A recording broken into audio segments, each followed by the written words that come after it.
Welcome to Talking Meds on the Prescript podcast, engaging conversations about medicines-related dilemmas. I'm your host, Jonathan Underhill.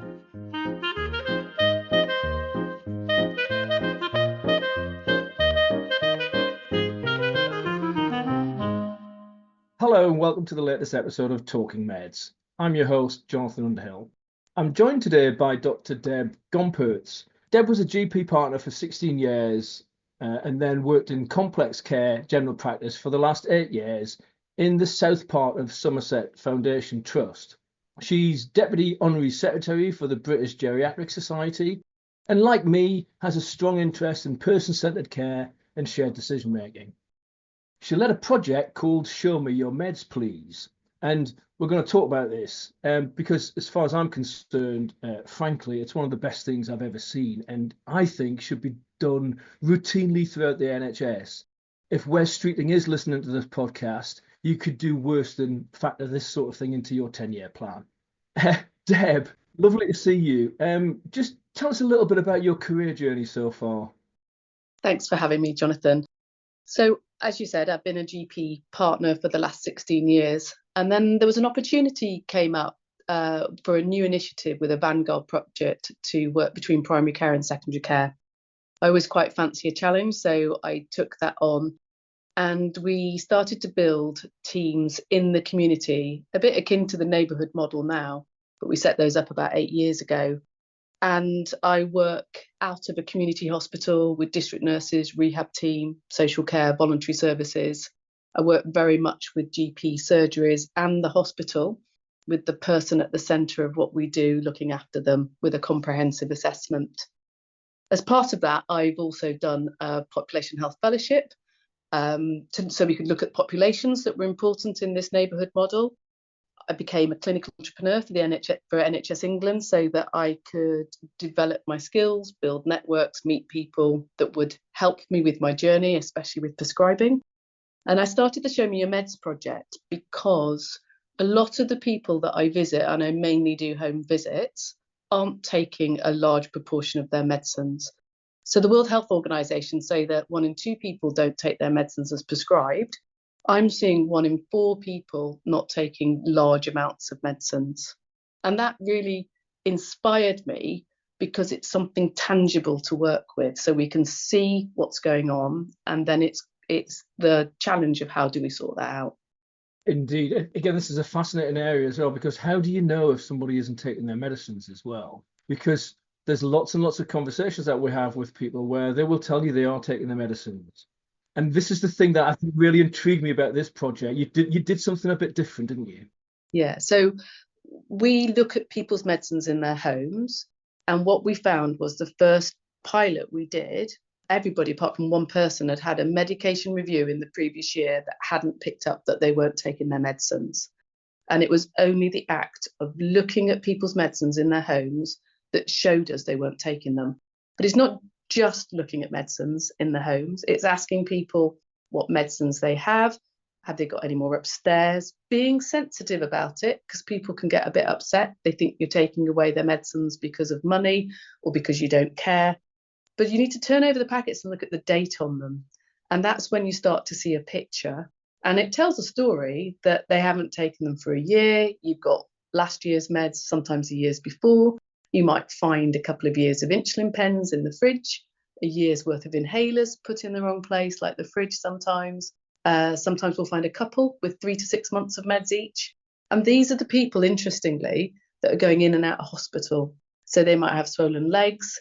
They might not be taking their water tablets because they can't get to the toilet. So it's a big picture of complex multimorbidity often. And the medicines is almost like a red flag to show us that we need to do something a bit different.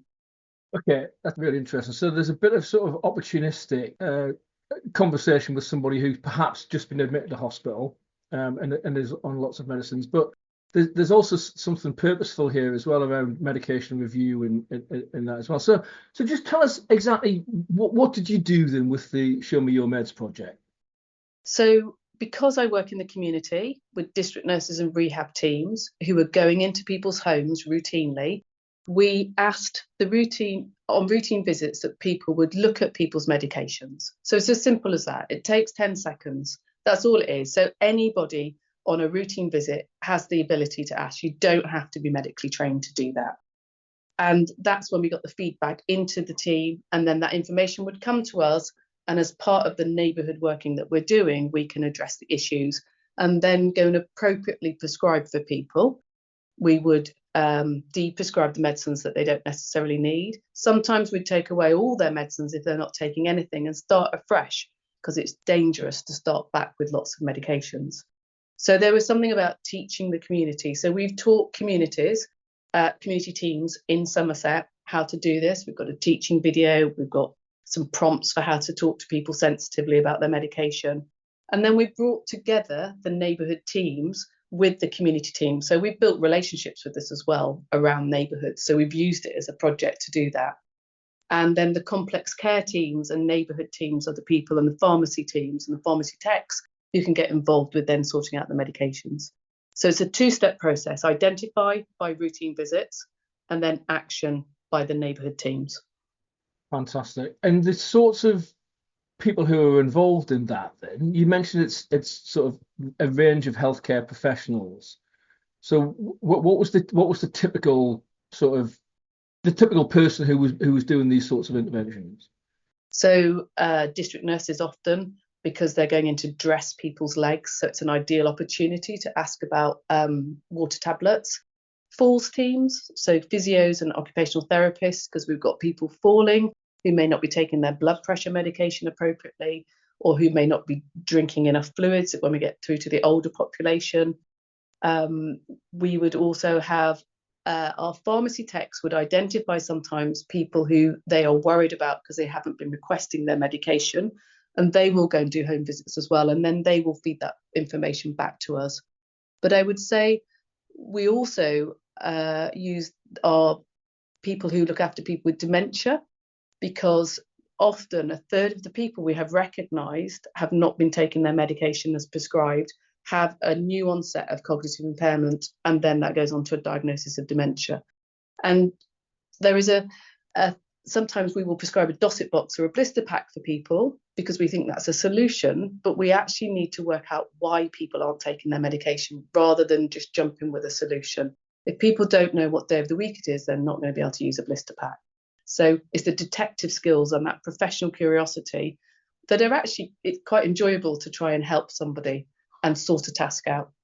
Yeah, absolutely. I think you struck the nail on the head there. That sort of it's enjoyable to help people sort their medicines out, isn't it? And I wonder as well if there's something here about if somebody's struggling to remember to take their medicines, whether that might be the first sign of early onset dementia or vascular dementia in people, mightn't it? So again, that's something that's part of the holistic assessment that can be a real indicator of something else, I guess. Exactly, and that's when I say it's a bit of a red flag when people aren't taking their medicines. It sort of signals that we need to do that holistic assessment on someone to work out why. So it's no good just taking the medicines away. You need to ask your question.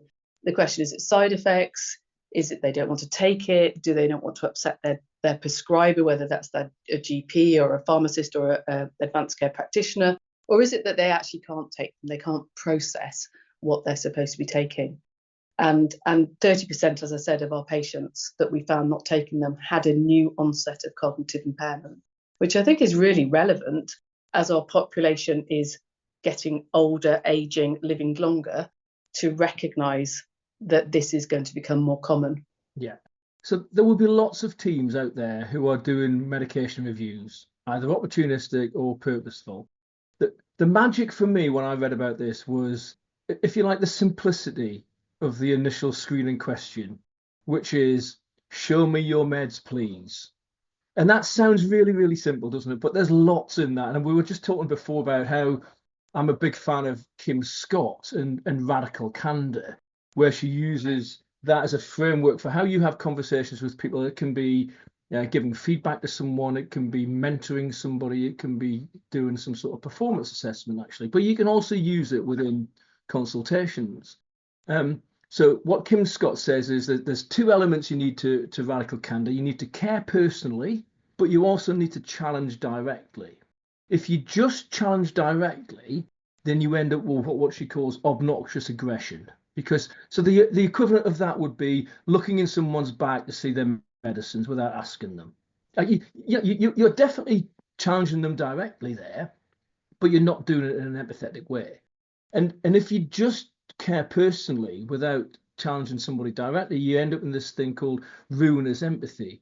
So I've seen lots of conversations where someone's really, really caring and talking to someone about their medicines, but actually don't do anything about it. They're taking 24 medicines, but they're not actually taking them, and you just leave it, and then it just you see that stockpiling of waste medicines occurring. So I really like that question that you start with. Show me your medicines, please. So is that how it works? And do you, in terms of your teaching of this, do you just say to people, that's the question that you start with? I think it is sometimes, yes. It is literally as simple as, can you please go and find your medicines? Can we have a look at them? Can we go through them together? And it is eyes on the medicines that's important, because people will tell you they're taking them and they're not always taking them. But then it is showing back to the person why you think they're not taking them. So it is being sympathetic and sensitive initially, because you have to not make them feel that they're not worthy or not valued. But then you do have to do the challenge of, well, this is dated last year. Why aren't you taking it? Is there a problem?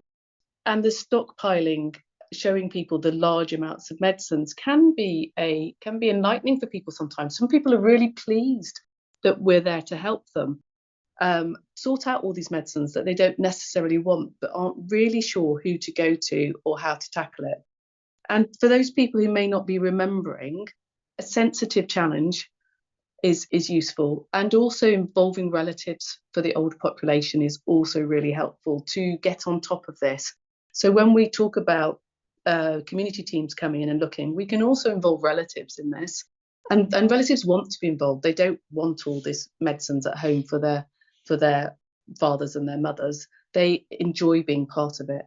But it is as simple as, let's just get your tablets out, let's just go through them together, let's have a look at them. Why are you taking this? And we find tablets down the side of people's chairs, antihypertensives, and we've got hospital at home teams coming in with people with low blood pressure, and it's the things like that you find, the simple things that actually don't need much sorting out, that will prevent people going into hospital or falling over. That's a real win, and quite exciting to be able to sort out. And actually getting people's blister packs out, you can sometimes see that people are taking their sleeping tablets in the morning, and I've been called to someone because they're drowsy, but actually they're just doing their medicines the wrong way around. So none of that is rocket science. It's really simple, and we can be solving a whole load of problems for people and the system by just a simple question. Yeah, absolutely. I mean, I agree with you. It's not rocket science because it's not technically difficult, but it is complex because it involves human beings and it involves human behavior. And sometimes that's more difficult to deal with than actually rocket science is. Yeah. But it's fun to deal with people and their behavior. It is absolutely. And anyone who's worked in this area, anyone who's done medication reviews, everyone has a story about this sort of thing, don't they? Completely. You hear this thing all the time. So just in terms of the project that you did, so initially it was a pilot project, wasn't it? Yes. And I think you got about 40 people in the pilot project. What were the initial results, and what have you seen since then? So the initial results were we found over 1,000 months of medication in people's homes for the first 40 people. Unused medicine. The cost. Wow. Unused medicine, and that's at a single point in time. So we didn't solve all the problems straight away, so that would have carried on for a while. 30% of those had a new onset of cognitive impairment, and I think we costed that. And if you work it out for the number of primary care networks in England, as a 3-month project with no extra resources, that would be 1 million prescription items and £13 million on nothing really, just on looking for it and using your initiative. What we did then was we went into a retirement village in Bristol to see if we could replicate it. And in the retirement village, there were only 300 people, of which 100 had support from carers with no medicines prompting. And we easily managed to replicate it. And the carers found it really useful to have a conversation with people about their medicines. In the retirement village, we found 11% of those people not taking their medicines as prescribed, but it was a different setting.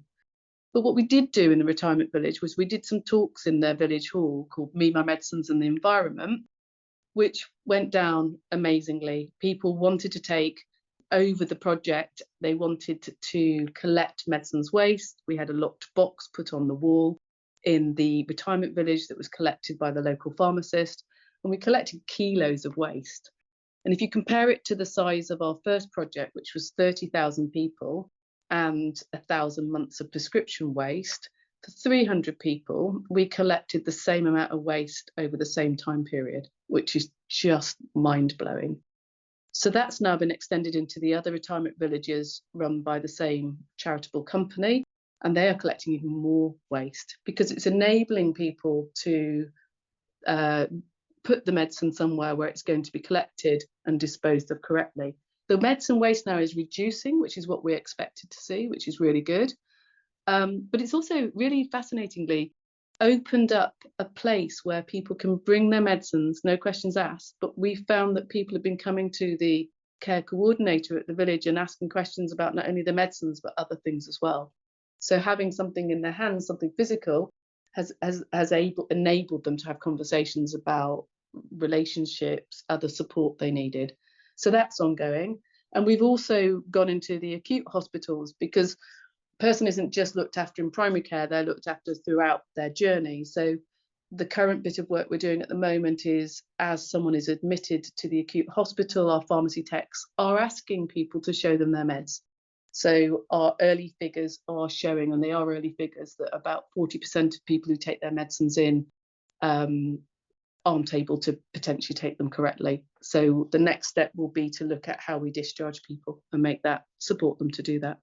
I think that's great. I love the idea of a medicines amnesty, similar to what you have in other areas, where it's like, if you there's no judgment here. Bring your medicines in if you're not, because a lot of people think if I admit I'm not taking my medicine that my prescriber has lovingly prescribed for me, then that's somehow going to impact on our relationship. And I don't want to upset them because they've shown all this time in looking after me and prescribed this medicine for me. But actually, I don't want it. I don't want to take it. So giving people that permission to say it's okay not to take it. Brilliant. So in terms of the future plans then, Deb, I mean, I did jokingly say at the start about if Wes Streetling is listening to this podcast, he could do worse than doing projects like this or similar to this, or actually this project exactly across the whole of the NHS. What are the future plans for this then? So we have got people in pockets around the country doing this already. We have taken every opportunity to shout about it. And sometimes I turn up at meetings and people will tell me they're doing this project. Have I heard of it? I go, yes, I have heard of Show Me Your Meds, which is lovely, which is really lovely. We've had Steve Powers come down and visit, and David Webb and Tony Avery, so they're aware of it. We will shout loudly about it, and we will keep going with the acute trust and helping to improve things for people. And it's also for me about good prescribing, structured medication reviews. It's about appropriate prescribing for people as they get older. I think there's something about moderate and severe frailty and how we prescribe for people, sometimes with a lack of evidence, because not all evidence is based around older people, because people can be excluded because they're older. So there's a lot more to go yet for me on this that I'm absolutely going to keep going at. And any opportunity I have to speak across the country about it, then I'm happy to do. And the project is so simple, you don't need an extra team to take it up. You can literally just get on with it and run with it. I think that's the beauty of it for me. It's that you're doing this already. You might just want to think about factoring this in, even just that simple question, or what appears to be a simple question. That is so empowering. Just asking that. Yeah, I mean, I really hope that people are listening to this and do something about it. So just to finish off then, Deb, in terms of we would like to talk about the three things that people can do differently as a result of this. What would your three things be for pharmacy teams or indeed multidisciplinary teams for what they can take from this work? I think the first thing is have professional curiosity or nosiness. Look for the medicines in someone's home. Really important. The second thing is ask somebody to show you how they take their medicines, or what they are taking, because that's where you get the true gem of the information. And I think raise awareness, tell other people what you're doing. If everybody tells someone this, then we can spread it across the country. And if anyone out there is listening who knows West Streeting, then maybe we can get it to him. Brilliant. Wouldn't that be great? Yeah. If people want to know more about this, then Deb, is there a web page people can go to or anything like that? There isn't a web page, but if they contact me, which they absolutely can do, we can send them training videos and information about it. Fantastic. And again, we'll put a link in the show notes to some of the resources from Prescript that sort of related to this as well, but also with your contact details for people. And it may well be that we can have conversations with other people about maybe coming up with a website to host this, because I do think it's excellent work and needs to be showcased as widely as possible. Deb, that was absolutely brilliant. Thank you so much for taking your time in your busy schedule to talk to us. I hope you all agree, listeners, what a fantastic project. If you haven't heard of it before, please have a think about this. I think it could make a real impact into caring for people and looking after their medicines. So thanks very much, and we'll see you next time. Thank you very much.